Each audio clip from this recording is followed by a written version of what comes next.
안녕하세요. 함께행복한교회 정유한 목사입니다. 8월 26일 아침 기도에 시작하겠습니다. 데살로니가전서 4장 1절에서 12절의 말씀입니다. 그러므로 형제자매 여러분, 끝으로 우리는 주 예수 안에서 여러분에게 부탁하며 권면합니다.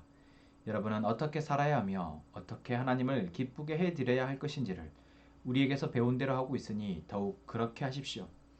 우리가 주 예수의 이름으로 무슨 지시를 여러분에게 내렸는지를 여러분은 알고 있습니다. 하나님의 뜻은 여러분이 성결하게 되는 것입니다. 여러분은 음행을 멀리하여야 합니다. 각 사람은 자기 아내를 거룩함과 존중함으로 대할 줄 알아야 합니다. 하나님을 알지 못하는 이방 사람과 같이 세극에 빠져서는 안 됩니다. 또 이런 일에 탈선을 하거나 자기 교우를 해하거나 하지 말아야 합니다. 우리가 여러분에게 전에도 말하고 경고한 대로 주님께서는 이런 모든 일을 징벌하시는 분이시기 때문입니다. 하나님께서 우리를 불러주신 것은 더러움에 빠져 살게 하시려는 것이 아니라 거룩함에 이르게 하시려는 것입니다.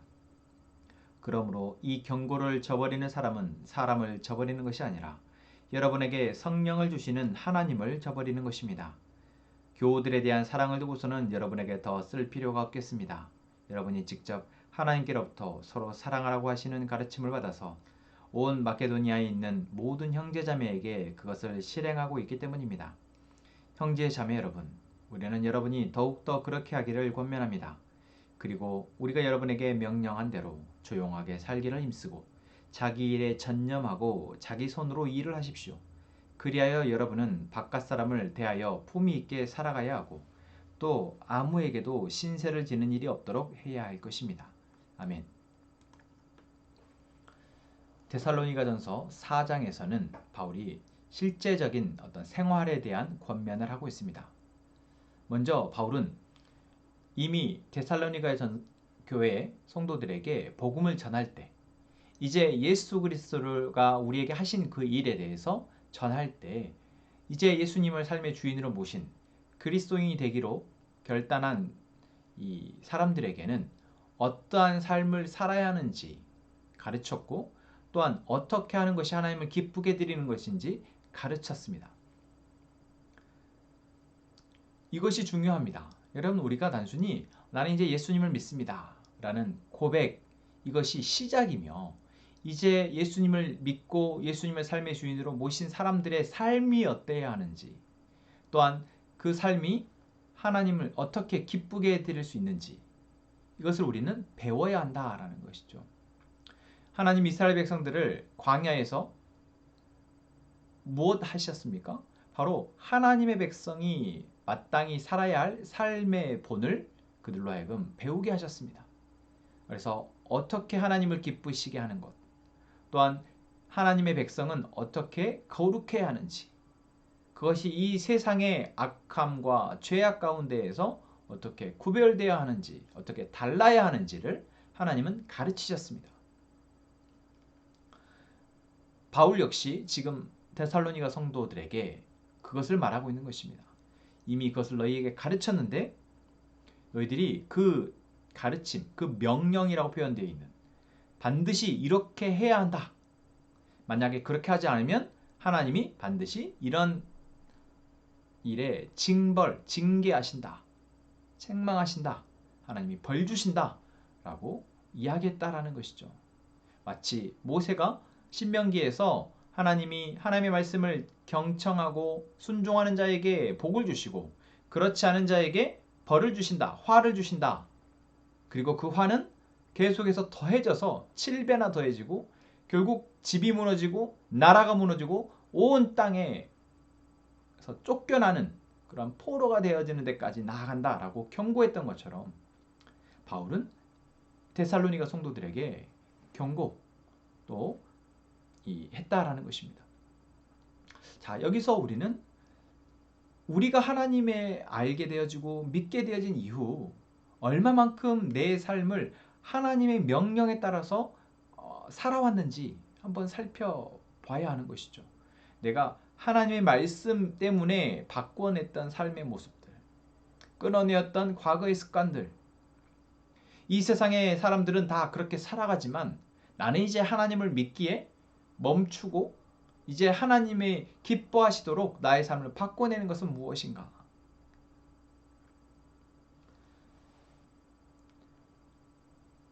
여러분, 오늘 바울은 데살로니가 성도들에게 그것을 권면하며 또한 그것에 대해서 다시 한번 엄히 경고하고 있습니다.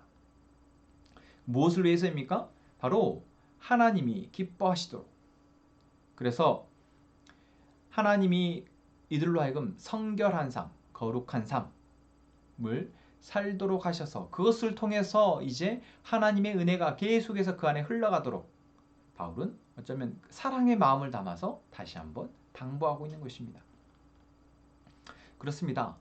오늘 이 시대를 살아가는 우리에게도 하나님은 바울의 입술을 들어서, 바울이 쓴 이 서신을 들어서 우리에게 나는 지금 하나님의 명령대로 과거의 나에서 이제 거룩한 백성, 거룩한 자녀로서의 나의 모습으로 나아가고 있는가 묻고 있습니다.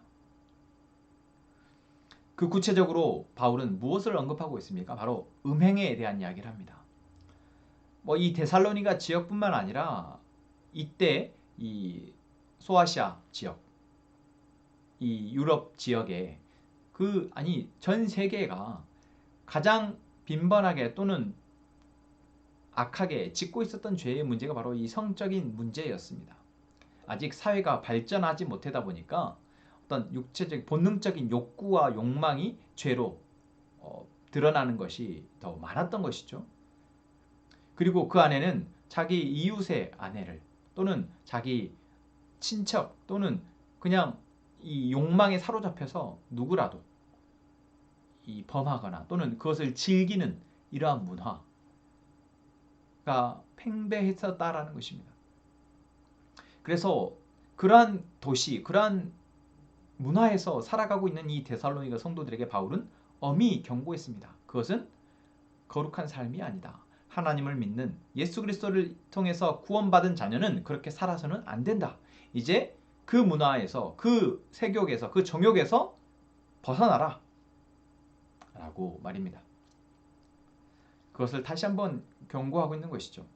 만약 그것을 지키지 못한다면 하나님이 반드시 거기에 대해서 징벌하신다. 지금 우리의 사회는 훨씬 더 복잡해졌습니다. 그래서 어떤 이 정욕적인 문제뿐만 아니라 많은 우리 안에 죄의 모습들이 문화로 자리 잡혔고 그러한 것들로 인해서 자기의 행복을 추구하고 다른 사람이 아파하는 것에 대해서 무관심하고 이러한 사회 속에 우리는 살아가고 있는데 우리는 여기에서 우리의 거룩함을 지키기 위해서 어떠한 문화를, 어떠한 우리의 습관을, 관습을 끊어내야 할까요? 내 안에 어떠한 부분을 이제는 제거하고 거기서 또 돌아서서 하나님의 거룩한 백성으로 성결한 자녀로 살아가야 할까요? 여러분, 이것이 오늘 우리에게 묻는 하나님의 중요한 질문입니다. 또한 하나님이 그것을 우리에게 말씀하실 것입니다.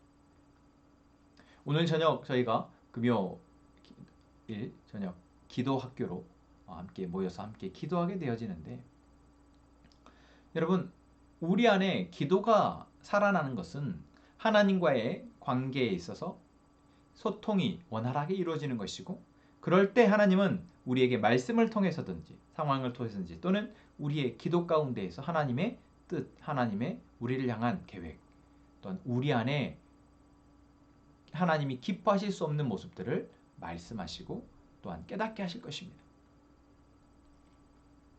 다른 어떠한 기도 제목보다도 먼저 우리가 하나님의 거룩한 백성으로서 나아가기 위해서 무엇이 우리 안에 지금 제거되어야 할지 묻는 것, 여러분, 이것이 우리에게 중요한 기도가 되기를 원합니다. 또한 바울은 이제 어떤 개인의 생활의 모습뿐만 아니라 이제 공동체 안에 서로 사랑하라는 이 예수 그리스도의 명령을 다시 한번 상기시키며 그것이 이미 당신들 안에서 이루어지고 있음에 참 감사하다, 그것이 기쁘다 라고 말하고 있습니다. 그렇습니다. 하나님이 한 개인을 이제 거룩한 백성으로 부르셨다면 이제 그들로 하여금 하나님의 민족, 하나님의 공동체를 이루게 하십니다. 그리고 그 안에서 서로 사랑하라 하십니다. 이것은 선택사항이 아니고 이제 마땅히 그렇게 해야 합니다.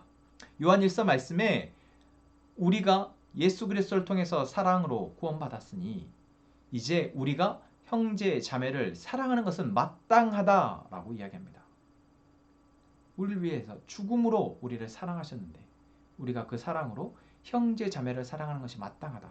다시 말하면 선택사항이 아니라는 것이죠. 이것을 바울은 데살로니가 성도들에게 다시 한번 상기하며 계속해서 그렇게 사랑하며 살아가도록 권면하고 있습니다. 자, 그리고 정리하는 차원에서 이제 바울은 이제 하나님 앞에 거룩한 자로 또한 성도들 간의 공동체 안에서 서로 사랑하는 자로 살아가는 것. 여러분 이것이 쉬운 과제, 어떤 쉬운 순종의 덕목은 아닙니다. 그런데 우리가 이것을 위해서 무엇을 해야 할까 물었을 때 저는 오늘 본문의 마지막 11절, 12절 말씀에 바울이 이렇게 권면하고 있는 것이 그 힌트가 아닐까 생각 들었습니다. 먼저 조용하게 살기를 힘쓰라 얘기합니다. 단순한 삶, 어떤 번잡하고 부유하고 어떤 풍요로운 삶을 꿈꾸며 자꾸만 그쪽을 향해서 가는 삶이 아니라 조용하게, 단순하게 내게 주어진 과업, 내게 맡겨진 일들을 성실하게 감당하면서 단순하게 살아가는 것.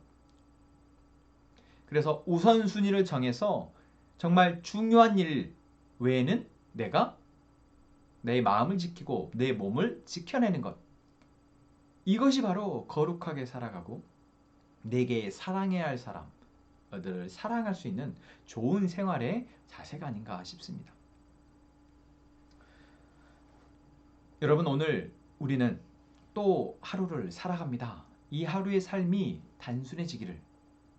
그래서 그 안에 하나님 앞에 거룩한 백성으로 부르심받은 그 부르심대로 내 삶의 거룩이 회복되고 거룩한 삶을 사라지도록 또한 이제 우리와 함께 살아가게 하시는 사람들을 보며 그들을 사랑할 수 있는 마음과 힘을 주시도록 그렇게 기도하며 또 나아갑시다.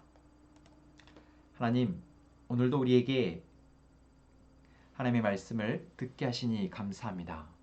하나님께서 우리를 사랑하셔서 우리는 그 하나님의 사랑을 통해 오늘도 하나님의 뜻이 무엇인지 우리가 어떻게 살아가야 하는지 어떻게 우리가 하나님을 기쁘게 해드릴 수 있을지 듣게 되고 깨닫습니다.